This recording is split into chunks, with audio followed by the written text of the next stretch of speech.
trong ban lanបែប sport បើកបោសន្សំចៃ smooth ស្ងាត់ល្អមែនអត់ចង់បានឡានបែប sport សុវត្ថិភាពហើយមានផាសុខភាពមែនអត់ជ្រើសរើស Challenger RS នេះគឺដឹងតែពេញចិត្តតែម្ដង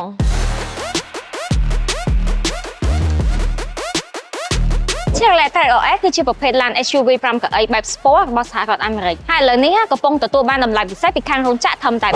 35,500 តែប៉ុណ្ណោះជាប្រភេទរថយន្តដែលប្រើប្រាស់បច្ចេកវិទ្យា Turbo មានសន្ទុះស្ទុះខ្លាំងហើយសម្រាប់ការស៊ីសាំងវិញគឺស៊ីតិចមែនទែនត្រឹមតែ5លីត្រកន្លះទៅ6លីត្រប៉ុណ្ណោះក្នុង100គីឡូម៉ែត្របំពាក់ដោយប្រអប់លេខអូតូនិងលេខដៃ6វគ្គចង់បើកបរអារម្មណ៍បែបណាក៏បានដែរមានប្រព័ន្ធកាត់បន្ថយសំឡេងរំខានថ្មីរហូតដល់ទៅ 85%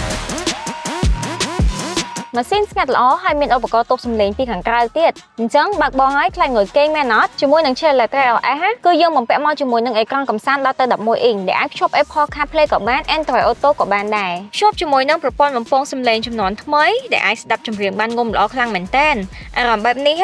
បើកតបោខាងលើទៀតកាន់តែស្រស់ស្រាយខ្លាំងមែនតើហ្មងហើយអត់ថ្មទូរស័ព្ទមែនមកងាយសាកថ្មអត់ខ្សែរបស់យើងជួយបានទៀត